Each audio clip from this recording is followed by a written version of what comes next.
Shalom, everyone. Time to do a little Torah together. Definitely a highlight for me.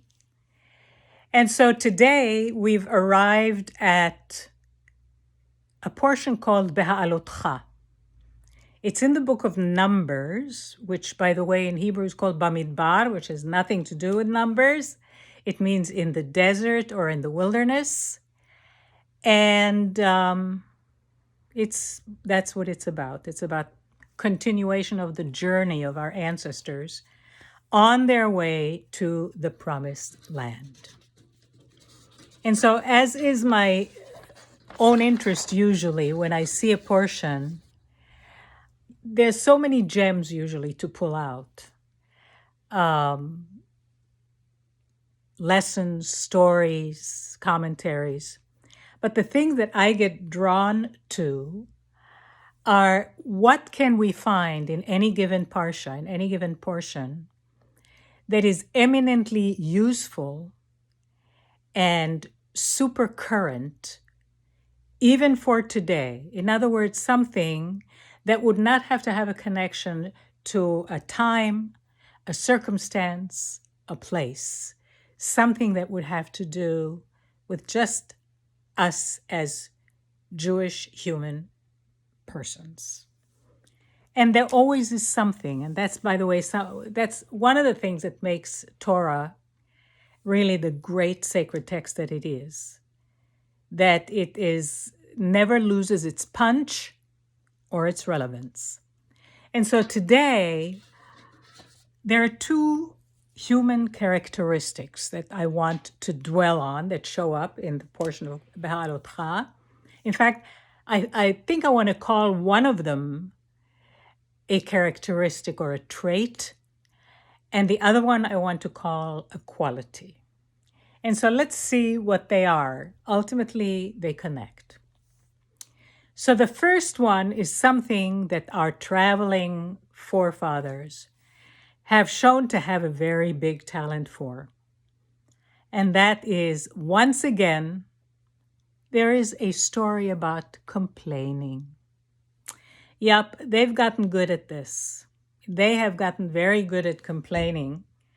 They've refined it to a very fine art. Remember, shortly in the neighborhood of the whole Sinai story, ultimate revelation, there is a story of how much they complained about water. They didn't have water, or the water that they got was too bitter, and they complained, and there was a very unpleasant scenario to do with water. Got Moses in trouble, got them in trouble, so much so that they renamed that place in the desert.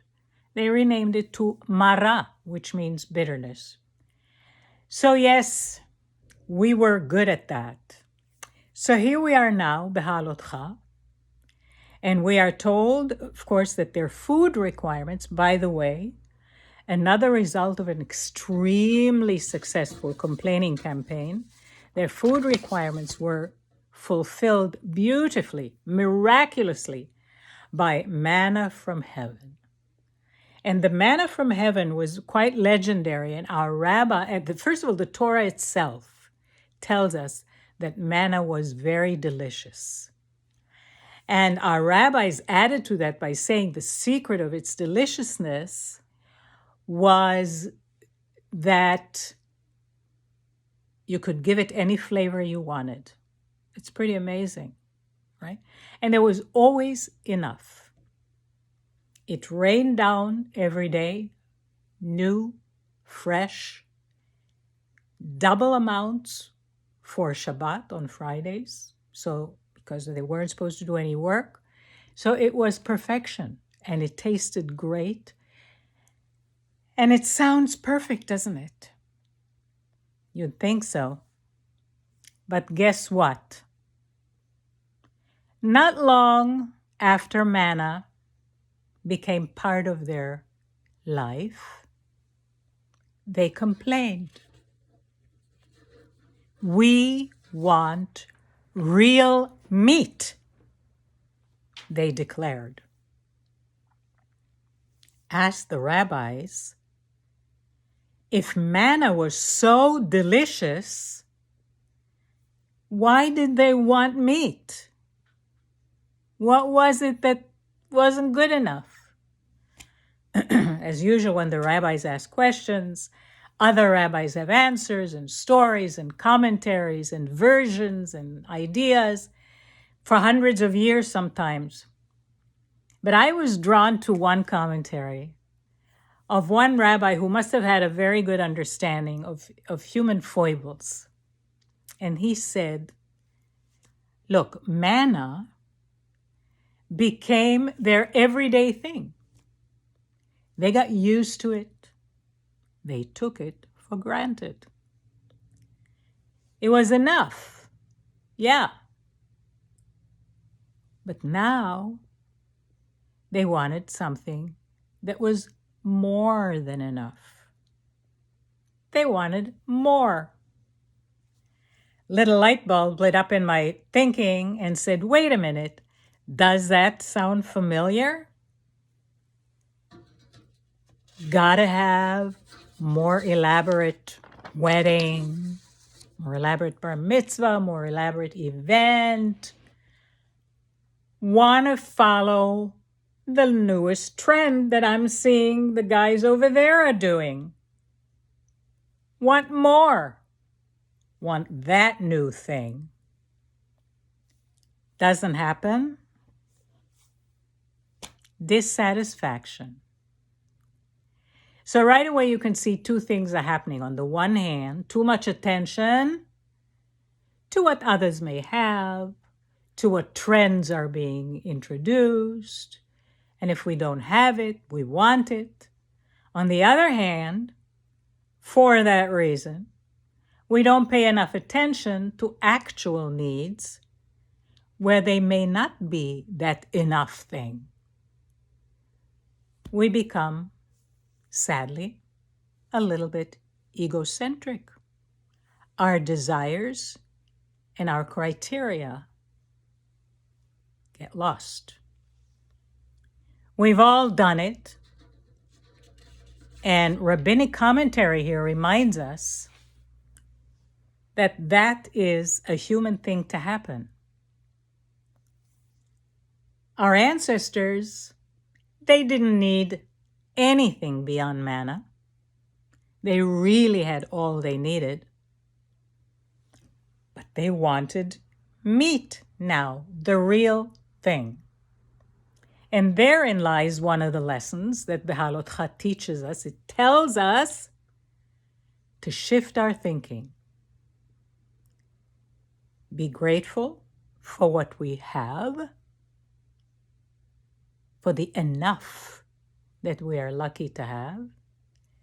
And instead of coveting the glitzier, this other thing we're seeing somewhere else, check to see what we could do if we look and see where there isn't the enough thing, where there is some real need. It's a reminder that Tikkun Olam tells us that we really are all the same and hence have earned the right for sameness. And a recognition that we should step in to make it happen where it doesn't exist. That's one of our important tasks in life. You know, interesting little detail in Genesis, creation, Adam, tells us that Adam calls himself Ish, which means man, but he only does this right after he calls his newly created mate Isha, woman. It's kind of a very elegant metaphor to the notion that he came to understand who he is through someone else. That's the point we are learning here. The world we want to build in, that will be the kind of world that we should live in. This is the world we can help create, is a world in which we recognize through our deeds for others who we are, that every human being is a world unto themselves. And that does bring us to the second characteristic, the second trait, which I'm calling a quality, because it really got my interest. It's in a verse. There's a verse that says, Ha'ish hazeh Moshe, anav me'od mikol adam asher al pnei ha'adama. This man, Moses, was the most humble man, more humble than any man on earth. Reading this verse, you can't help but muse how incredibly uncommon it is to praise a public figure, a figure in leadership, for their humility. Nowadays, I don't know how long, decades it's been, where that seems to be a characteristic we could attach to leadership. In fact, it seems the opposite is required. If you want to get to the leadership place, you have to seek adulation. You have to seem exceedingly confident, right? To be anything other than that seems to be counterproductive. The humble person would more than likely not be noticed as much. Looking for your dream job, you, the humble one, may not get it. So it's going to be hard to get what you want. And let's face it, oftentimes, we buy into the hubris thing, right? We forgive the arrogance if we think that the person is really, really good at the thing that they're really, really good at.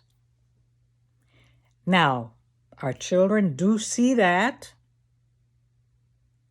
They emulate, and this is what they learn.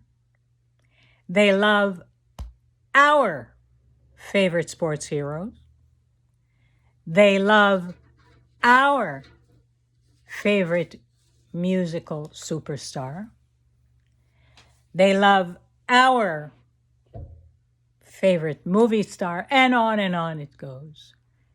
Our heroes become theirs. And together, whatever they promote, we buy. So let's stop for a moment and analyze. What are we really worshiping? Are we not, in reality, deifying their particular skills and not at all their core character? Interesting thought, huh? So let's remove the rose-colored lenses from our eyes to make sure that we don't teach our children that it doesn't really matter what kind of a person he or she is, as long as they can run the fastest, throw the most balls into hoops. I did all that for you sports lovers. I know nothing about sports. Have the most hit records, most hit movies, etc. Let's remind our children to separate the skill from the person while reminding them what the real criteria for hero may be. By that, we should explain that the prerequisite for being a hero, for real greatness, is not thinking that you yourself are one. Not being ruled by the self-aggrandizing ego thing. Always knowing, acknowledging, teaching our children that we know you can always learn something from others. We have limitations. Everyone does. We have flaws. Everyone does. But there is beauty and reward in knowing that you can and seeking to learn from other people because they too have gifts. Acknowledging our own gifts, they are great, thank you. But knowing that we are not the center of it all. And of course, remember, we're talking about genuine humility. I can't help but remember of the fact that there is also, of course, false humility, right? We've all seen it occasionally where people say, oh no, not me. But yeah, there is that. And the reason I'm remembering it because I was remembering a favorite old Jewish joke about false humility that we are not talking about today. And here's what the joke tells us. I've always loved this one. So it's a story about three scholars, scholars, big shots, who are in their synagogue on Yom Kippur, beating their chests in contrition, as we do, yelling, I'm nothing, I'm nothing, I'm nothing. And a little old guy in the back sees them doing that and thinking, wow, this must be what you're supposed to do.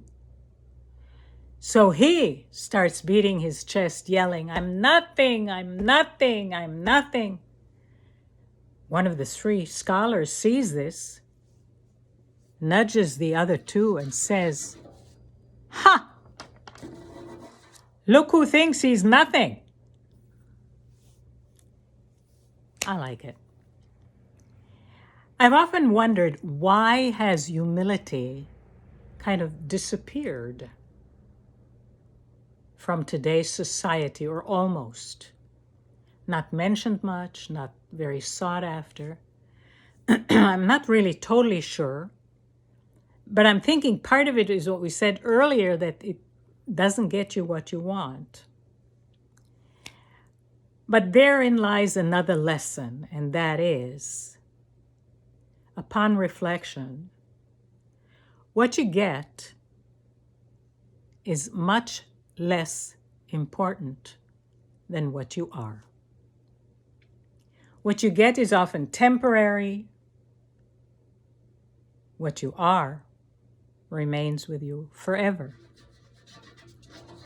It's a decision you need to make as to what you want your life to be about. Should it be about what you get, what you accumulate, or about the condition of your soul, who you are? And so in a way, we've circled back to that which we were talking about earlier, real greatness, real substance, the real reason we were put on this earth. Less ego, more knowing that our place in the universe is totally open, given to everyone through Adam. We were all there.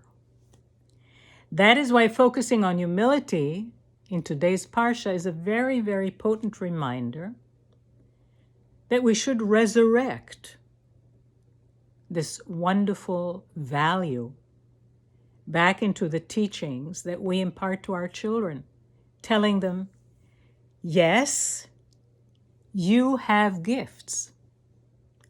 I do. We do. We are grateful for them, for they are wonderful. But gifts are distributed all across God's creation. And through humility, we recognize that everyone has a place in the world, something that should be self-evident. You know, looking back at a little piece of that verse that I told you about Moses' humility, it says, Anav mikol Adam, which means exactly that he was more humble than any other human being. So Moses, the greatest leader who ever was not only humble in the face of God, but also humble in the face of fellow human beings, knowing and understanding that each human being is a unique image of God in the world. That, at the end, is what being a real hero is. And so, circling back to today, the life which we find ourselves today, tough, frustrating, uncertain, painful, occasionally gut-wrenching, other times gratifying.